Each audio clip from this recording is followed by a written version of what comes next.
1700 years before the birth of Christ, in a faraway land, a dynasty of savage kings ruled a people called the Shang. Legends tell of barbaric sacrifices, thousands slaughtered by royal decree.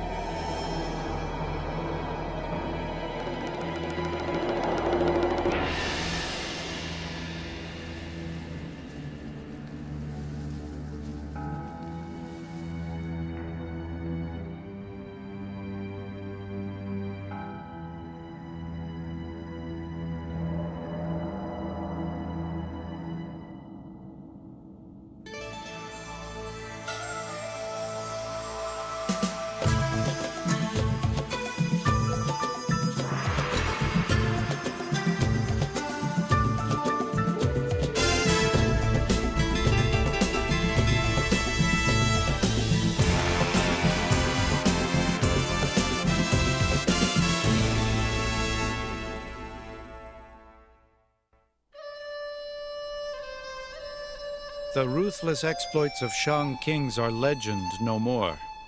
We now know they were very real indeed.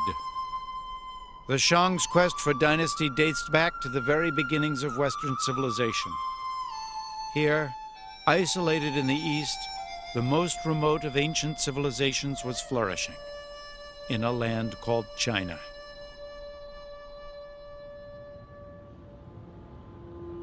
Most Westerners see Chinese culture beginning in the capital city of Beijing.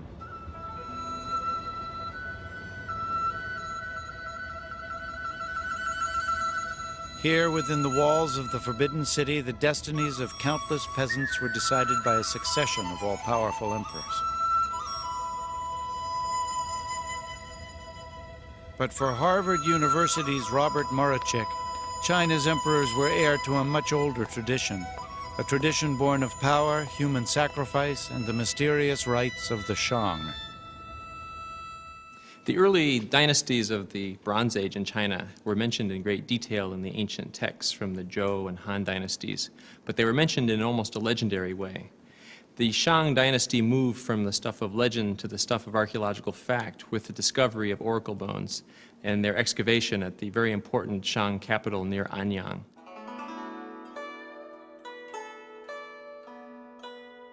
The city of Anyang lies 300 miles southwest of Beijing.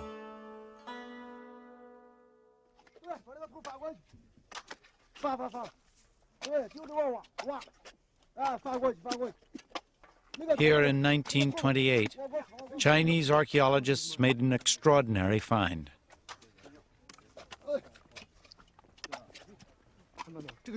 Deep in the countryside, workers uncovered a cache of tortoise shells.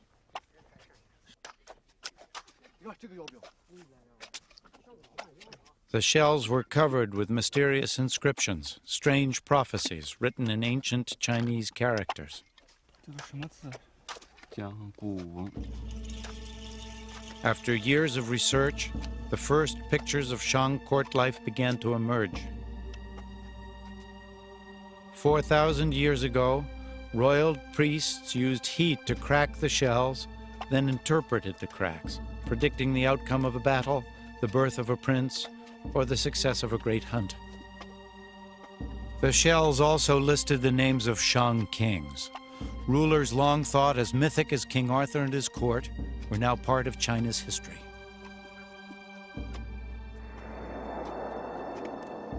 The discovery inspired the Chinese to widen their search.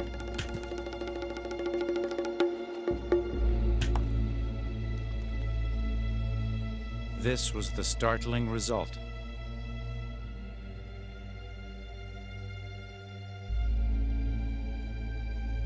Archaeologists at Anyang discovered a series of royal Shang mausoleums. On ramps that led to the tombs, excavators were greeted by welcoming parties of headless skeletons. The missing skulls were found inside the grisly sanctuaries arranged in mysterious patterns.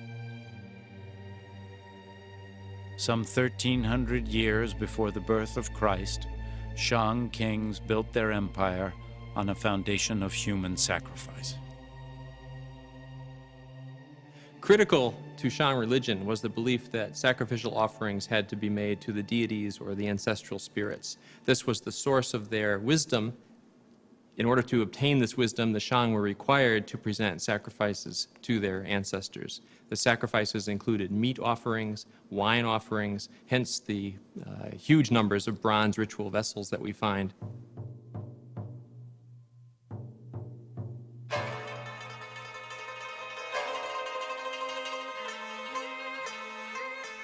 The Shang valued bronze more highly than gold. In these vessels, the kings would offer tribute to their gods, and royal control over the resources that each bronze required was absolute. They were a symbol of the divine right of Chinese kings that would, in later years, be called the mandate of heaven.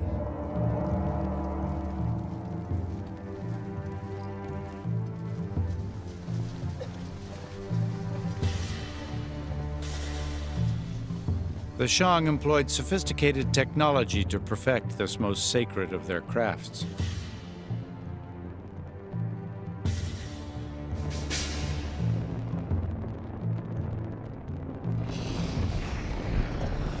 While Mediterranean artisans were only beginning to experiment with metals, the Chinese had already elevated bronze casting to an art.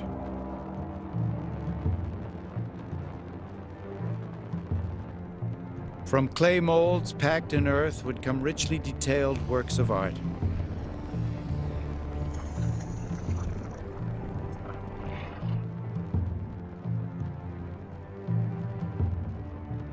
Shang bronzes were covered with symbols of haunting terror, but these powerful rulers were also capable of intimacy.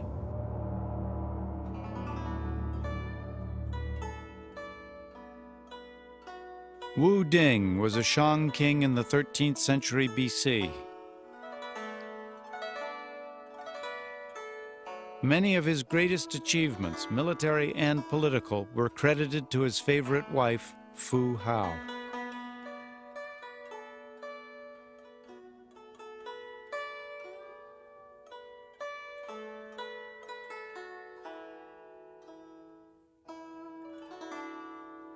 In peace, she provided over rituals dedicated to the spirits and royal ancestors.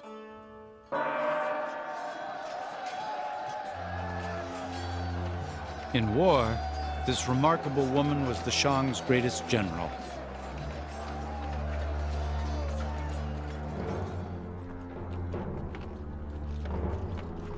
She led an army of 13,000 warriors into battle against 2 enemy clans, defeating both in great victories for the Shang.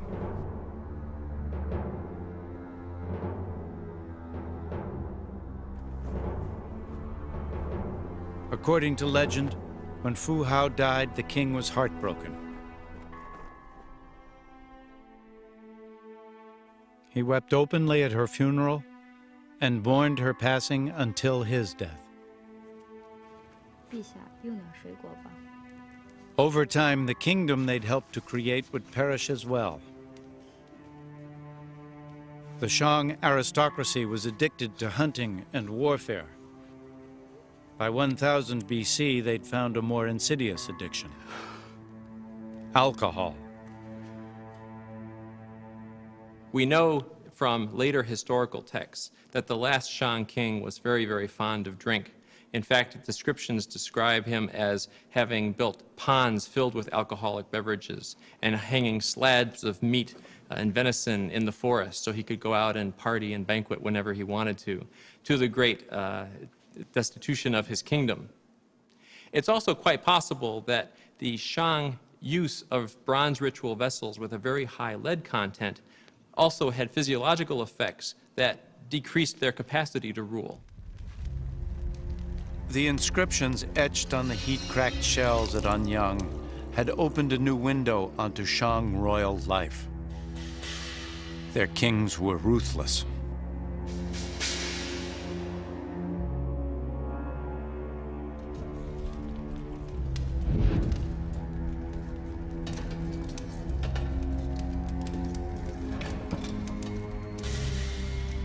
One, Dicine, was said to have invented hideous tortures. Hot coals were poured into a hollow cylinder and victims seared to death.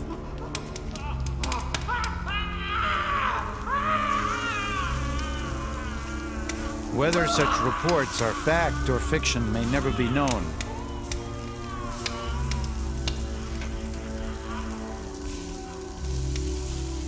It is known that Dicine was not alone in his quest for dynasty.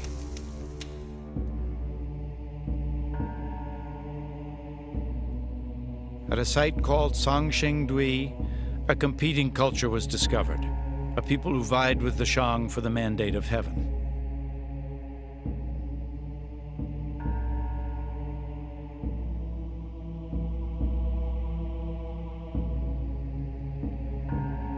These Songshengdui masks were found smashed to pieces, part of a mysterious ritual.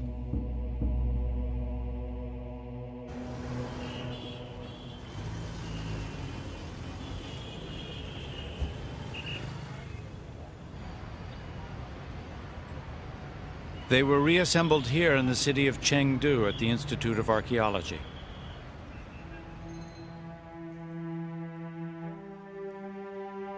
Over 5,000 fragments were pieced together to restore this colossal 9-foot bronze.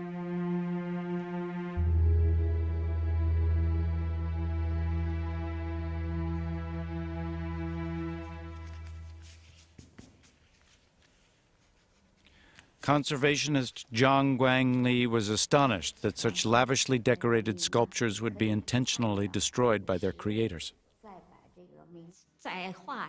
When I drew the statue, I had many thoughts. I was curious there had been such a great statue so many years ago.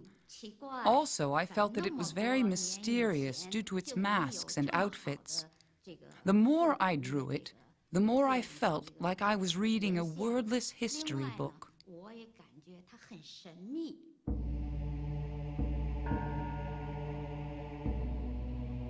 These once shattered masterpieces seem to be evidence of a more sober approach to power.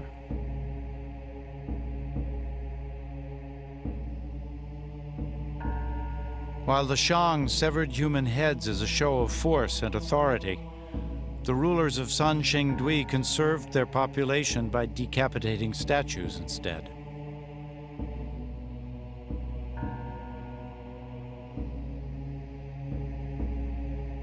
But kings rich enough to commission such extravagant bronzes were also capable of mustering formidable armies.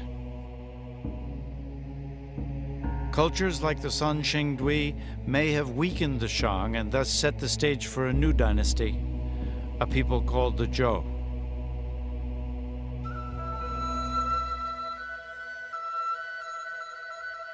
A 1,000 years before the birth of Christ, 300 years before the founding of Rome, Zhou culture flourished. They established their empire from a capital near the present-day city of Xi'an.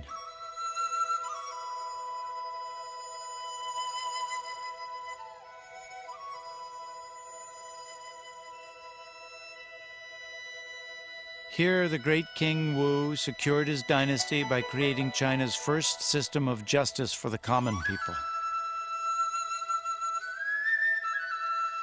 This Zhou bronze details an ancient lawsuit and the punishment that followed. The inscription is interpreted by Dr. Han Wei at the Shaanxi History Museum. There was a man who was accused of slandering his master.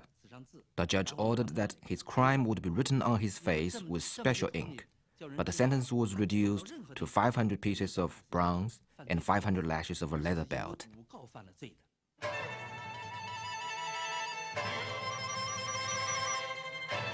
Zhou kings created a feudal system based on the teachings of Confucius. The king was considered a father figure who entrusted relatives with vast tracts of land. Soon these nobles raised armies of their own and a struggle for dynasty began.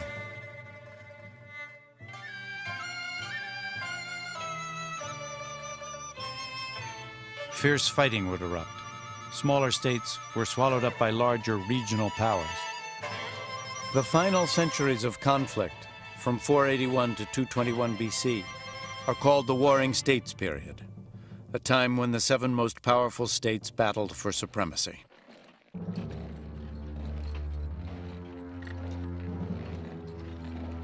Armies of thousands were drafted from peasant populations.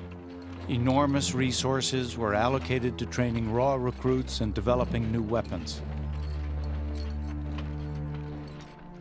Crossbows were developed some 13 centuries before they appeared in Europe.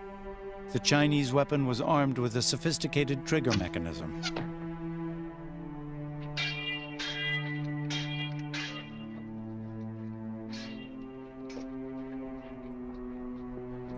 The Zhou relied on their swords for close combat.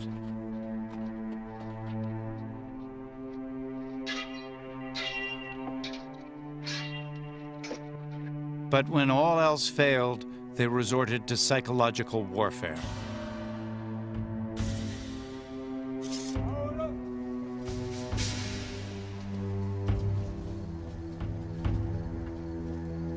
In 496 BC, a Zhou general, unable to break a long-standing stalemate, sent brigades of criminals to the front. Their choice was simple: die by their own hand or suffer an even worse fate if they refused. As enemy troops held their ground, the grim line of convicts approached.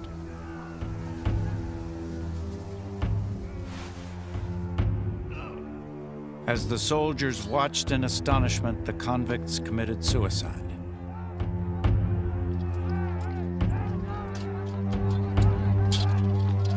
The gruesome diversion allowed the general's troops to overwhelm his stunned enemy.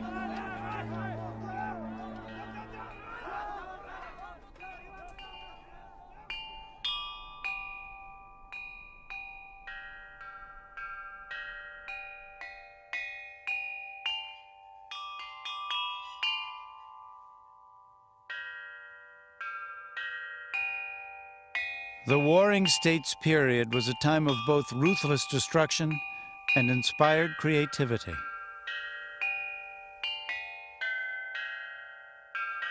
From the spoils of conquest, rulers commissioned magnificent bronzes, including great ceremonial chimes.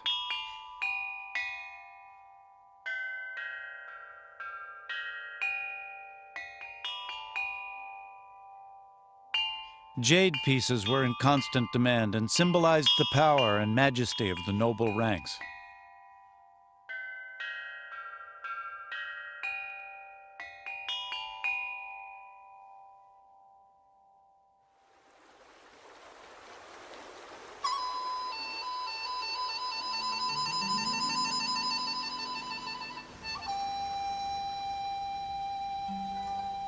Of all the warring states, the Qin kingdom was the most resourceful. They developed agriculture on a massive scale to go along with a powerful military force.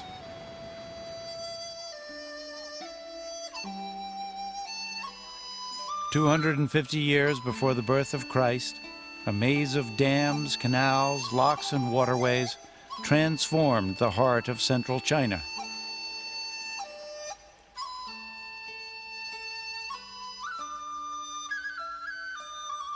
The Min River was diverted into the Shangdu Basin, converting an area the size of Connecticut into lush farmland.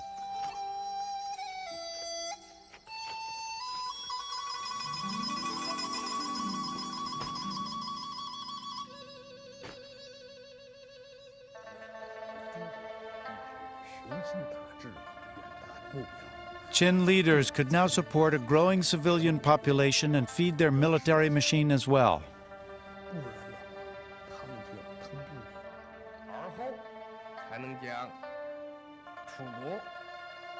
In the last years of the 3rd century BC, Qin ministers convinced a young prince that China's competing states were now his for the taking.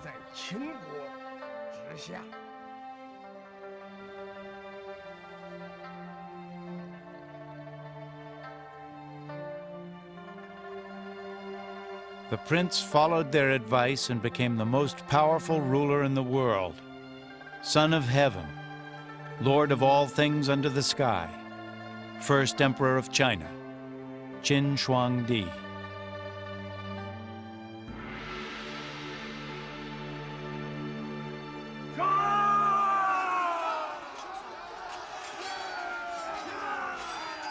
A 500,000 strong, the Qin army destroyed all rivals in a series of savage campaigns. Under the Qin system, even the lowest commoner could raise his rank and social status based on the number of heads he cut off in battle. In one conflict alone, 450,000 enemy soldiers were captured. All were beheaded by Qin warriors eager to improve their station in life. In the end, it's estimated Qin destroyed 2/3 of his enemy's population.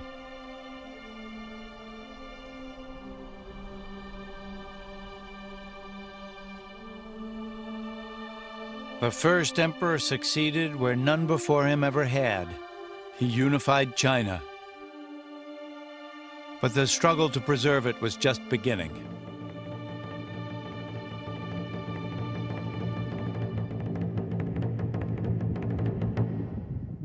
Far to the north of present-day Mongolia, nomadic warriors raided Qin settlements along the frontier. The first emperor responded with an army of 200,000 convicts and 100,000 troops.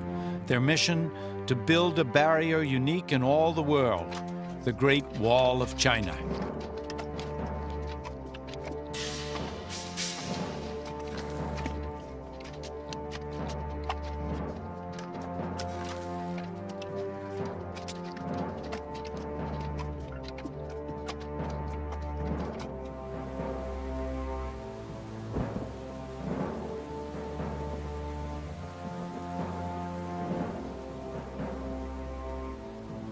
Over the course of 10 arduous years, thousands of men perished from exposure and fatigue.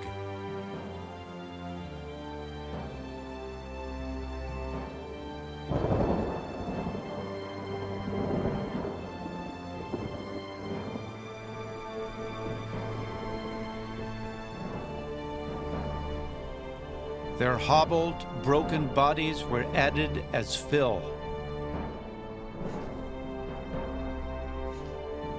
Their only tombstone, the wall that consumed their lives. If the king had a major construction project, you would be called away for many years at a time, separated from your family, working under impossibly difficult conditions on, for example, the Great Wall, and facing not only harsh climate, but possible enemy military action against you while you're involved in the construction, and quite frequently even being put to death at the end of the construction project so that you wouldn't reveal the secrets of the construction itself. Ancient folklore records the journey of Mangjian Nui, searching for her husband, a worker on the Great Wall. Unable to find him, overcome with grief, Mang broke down and wept. So bitter were her tears, the wall opened up to surrender the body of her beloved.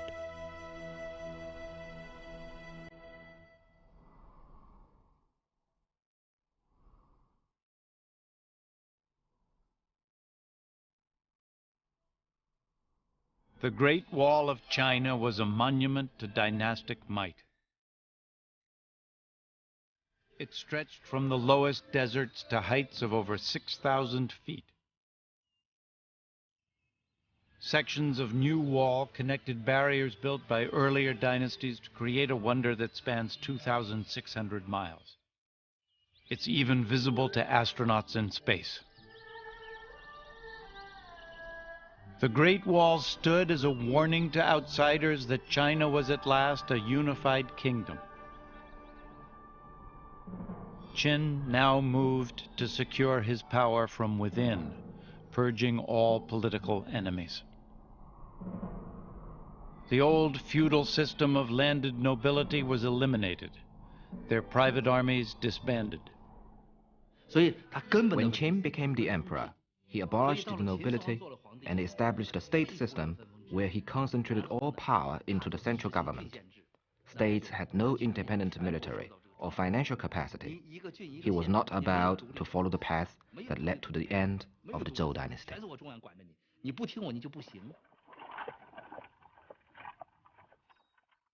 Qin consolidated China with 5,000 miles of roads and a sweeping program of standardization. Even the width of axle wheels was fixed. Travelers were required to carry passports.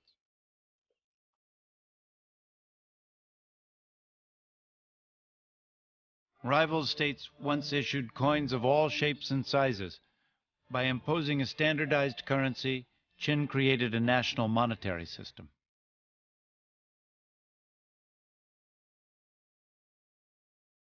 The written language was standardized as well, allowing the first emperor's edicts to flow quickly and easily to the farthest points of his realm. But language was also the medium of ideas and opinion.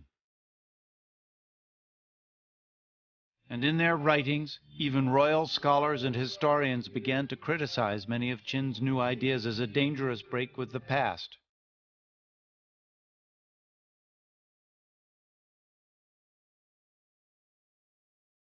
Qin's Grand Counselor Li Se once observed that the well-fed rodents in the royal granaries were more aggressive than those in the streets. Later, he would wonder if too much knowledge might feed insurrection. Such thoughts prompted a ruthless decision.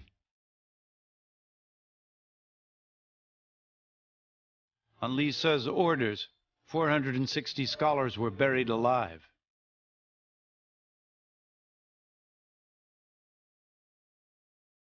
Vast collections of histories, poems, and thought were destroyed.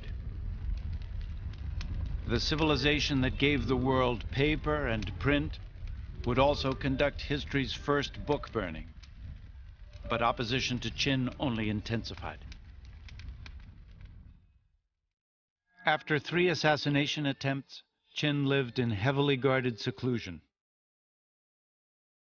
China's first emperor became obsessed with the search for a magic potion to shield him from death.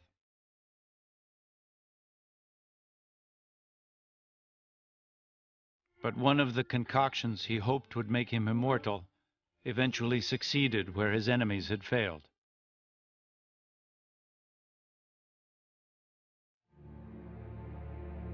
Qin died in 210 BC.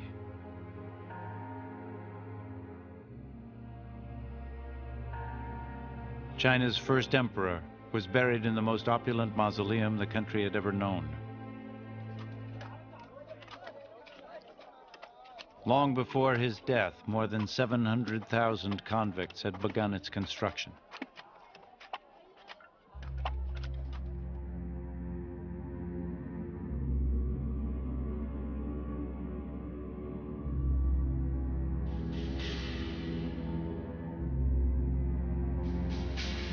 It's said that precious jewels adorned the tomb ceiling, depicting the sun, moon, and stars of the Chinese sky.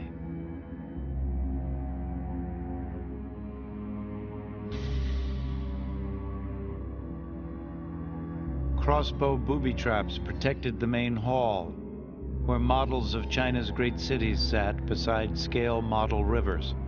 Filled with mercury, they flowed into a miniature ocean. To conceal the site of Qin's tomb forever, all who knew its secrets were sealed within its walls.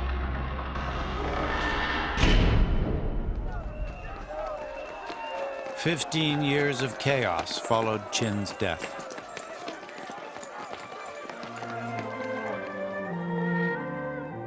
In 206 BC, a new dynasty called the Han rose to power.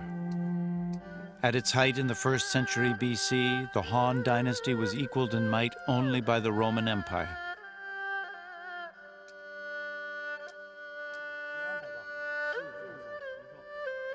But its fifth emperor, Wu Di, knew that even the Great Wall would not protect his kingdom forever. Nomadic raiders in the north remained an ever-present threat. Wu Di believed the key to dynasty was skillful diplomacy, not battle. His secret weapon, a trusted advisor and diplomat named Zhang Qian. Wu Di sent Zhang Qian north on a mission of peace to attempt a series of treaties cleverly designed to pit one Han enemy against the other.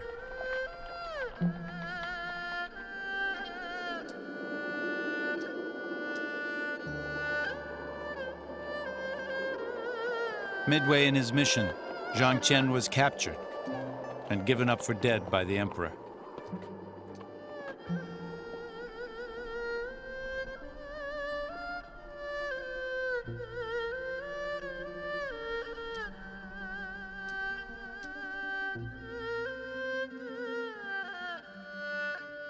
Ten years later, an old man appeared in Wu Di's court. Zhang Qian, the faithful diplomat, had survived. The courageous servant recounted his 10-year odyssey, including a startling discovery he'd made in his travels. Zhang Qian had escaped his captors and fled as far west as Afghanistan. There, to his amazement, he found Chinese goods on sale in every marketplace. Traders were moving Chinese products to the edge of the known world, the most precious commodity, a cloth called silk.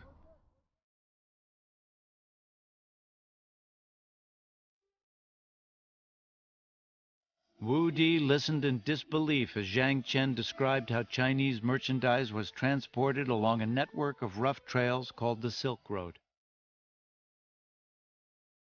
Running across China, through Persia to the Mediterranean, the trade route covered some 4,000 miles.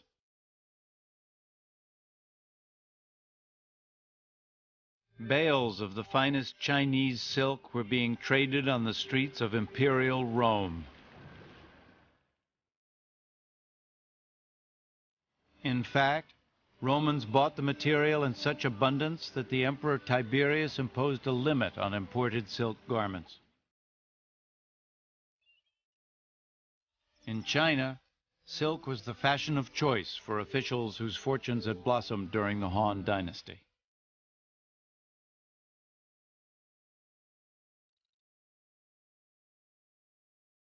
Clues to the lifestyle of Han rulers were revealed in the city of Changsha in southeast China.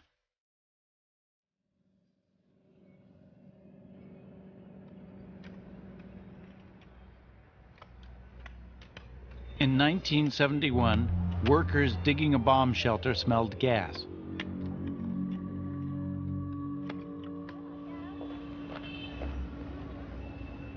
That day changed the life of Dr. Xiang Chuanxin, director of the Hunan Provincial Museum in Changsha.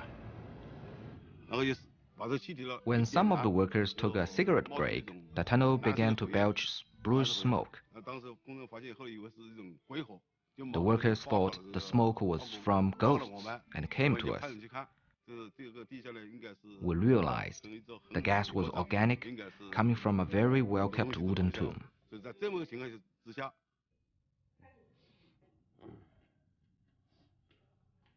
Xiang directed a painstaking excavation and uncovered 3 gigantic coffins made of solid wood slabs. This coffin was used by ancient nobles. Its formation is huge.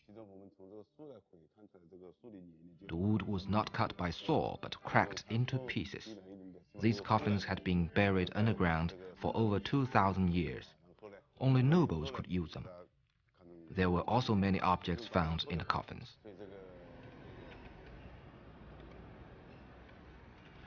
The tombs were protected from the elements by a thick lining of clay and 5 tons of absorbent charcoal. Inside were the remains of the Prime Minister of Changsha, his family, and a dazzling array of luxury goods. While the jewel-studded tomb of the Emperor Qin remains a legend, the great wealth uncovered in Changsha was real.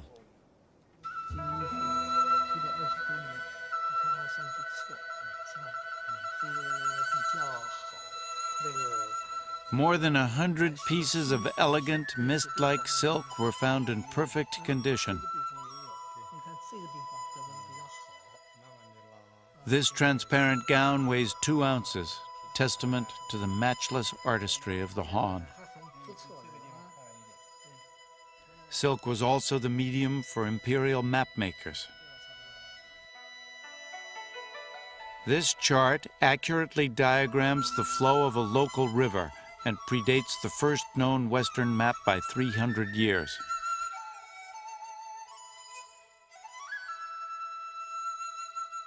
Most stunning of all were the silks of Lady Xin, wife of the Prime Minister.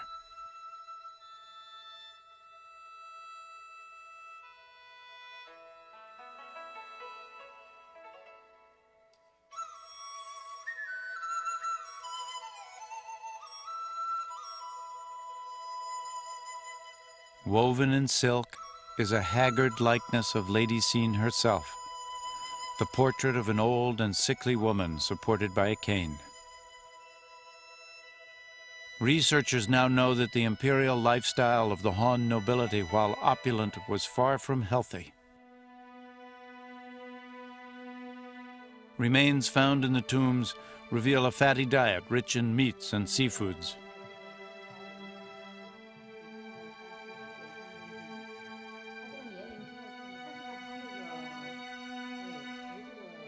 The tomb's most precious relic offered the clearest picture yet of Chinese life at the top.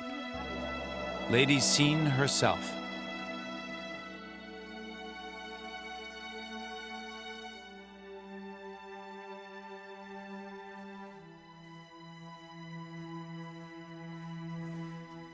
Buried for 21 centuries, she showed few signs of decomposition.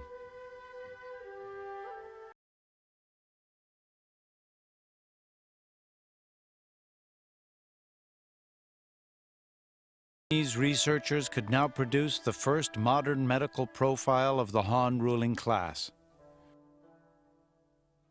Lady Xin's lungs were scarred by tuberculosis. She suffered from intestinal parasites, and a ruptured disc explained the walking stick.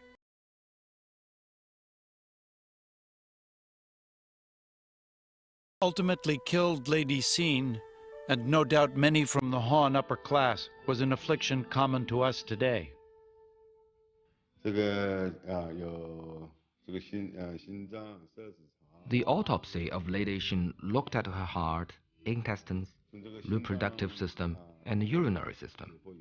It indicated that she had heart disease and died of a heart attack sometime in her 50s.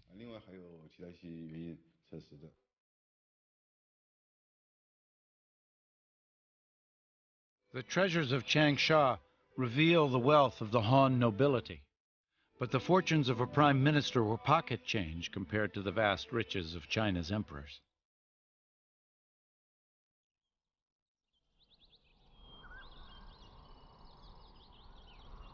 To comprehend the magnitude of their power and wealth, we must return to the time of the first and greatest ancient Chinese ruler, the Emperor Qin. To protect his tomb, Qin assembled the most remarkable bodyguard the world has ever seen.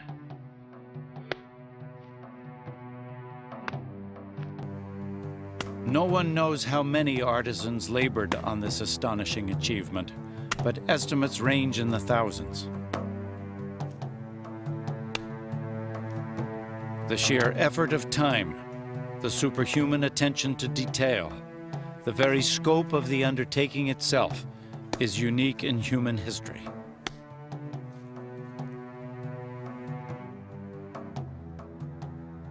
On secret orders, an assembly line of subjects and artisans labored for decades to create an escort for the emperor's ascent into heaven.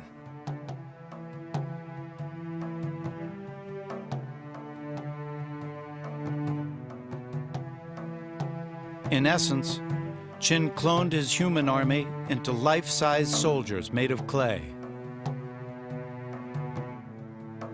Warriors posed for their terracotta twins or suffered death.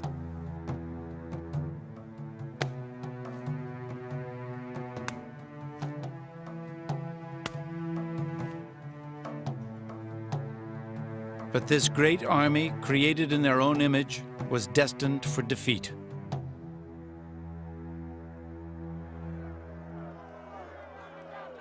In the chaos that followed Qin's death, the underground vault of terracotta warriors was discovered by an angry mob and put to the torch.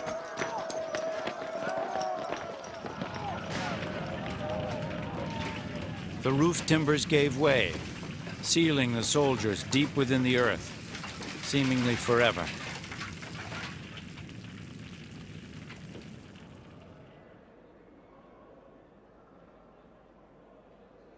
For 2 millennia, Qin's great army remained lost, until 1974, when a discovery was made that would stun the world.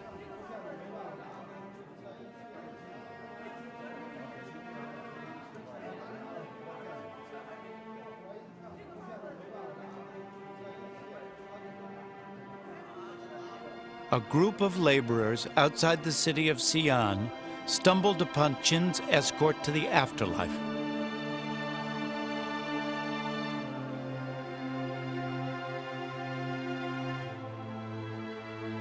These statues, in the area called Pit 1, are just a small fraction of the terracotta army.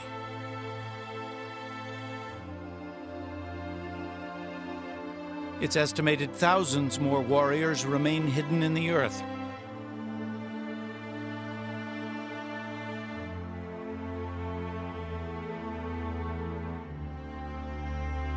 Freed from their interment, Qin's legions laid siege to the world's imagination.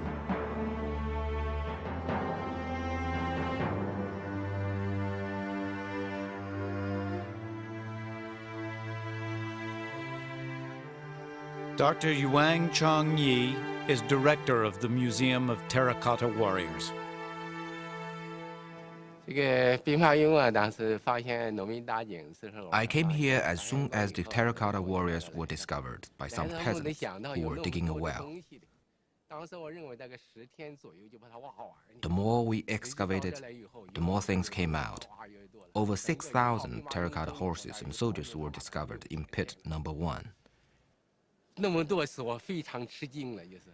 of us got together and started drinking to celebrate our excitement.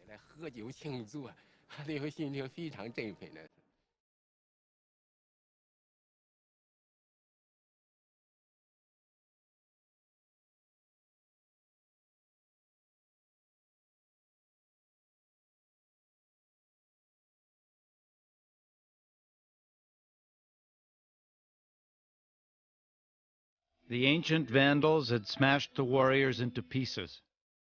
With every figure unique, restoration is an arduous task.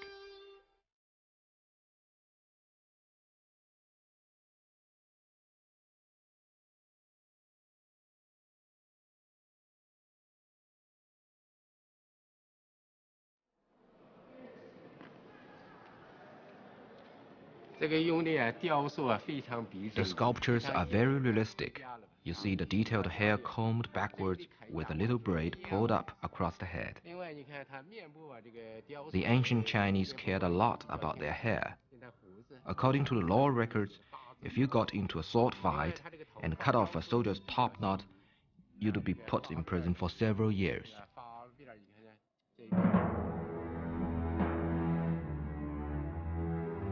While the Roman Empire was content with an army of 100,000, the Qin amassed a military 6 times as large. The replica warriors of Xi'an reveal the look of Qin's troops in battle. The statues were buried in combat formation, giving researchers a haunting glimpse of dynasty on the march. The terracotta pit is arranged in a rectangular lineup. In the front is leading edge of the battle array. The main body is made of a 38-column formation. There is a guarding column on either side, and a row of guards facing to the back in the rear. Its organization is like a huge rock. When the Qing attack, enemies are broken into pieces, just like little eggs.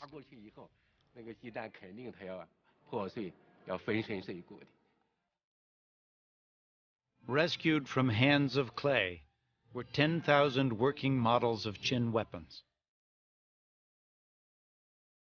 Laser technology confirmed Qin artisans used chrome plating to block corrosion on the surface of this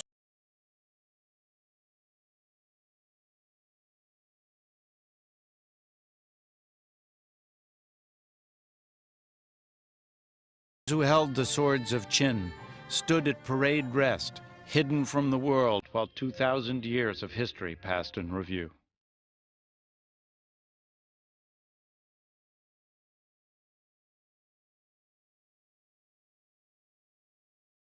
More than 200 emperors would follow Qin, ruling until the turn of the 20th century.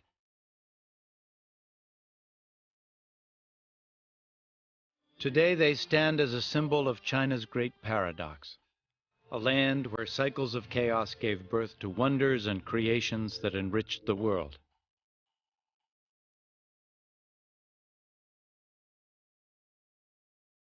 Under Qin's harsh rule, the Chinese refined the cultivation of rice and millet, crops that today sustain over half the world's population.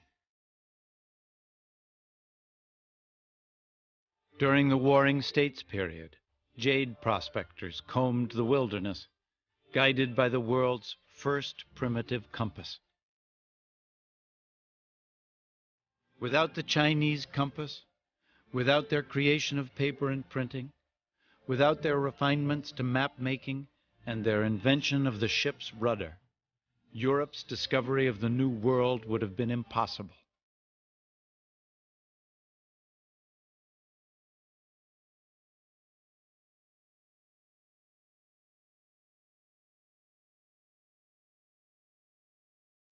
Ultimately, the reign of China's imperial rulers would end here, in the Forbidden City, around the turn of our century.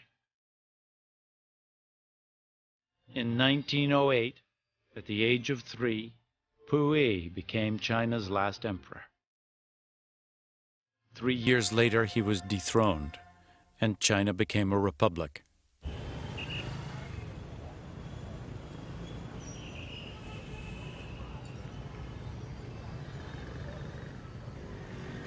Some argue that China's tradition of powerful leaders has never truly ended,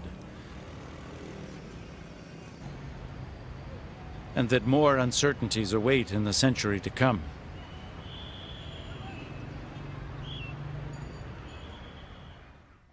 But in the rush to predict the future, the past must remain our guide.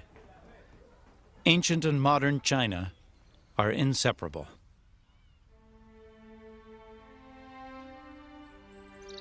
Over the past 4,000 years, while other civilizations have collapsed and vanished, the Chinese have continued to adapt and to survive. Despite countless wars and a century of revolution, it is the continuities that endure.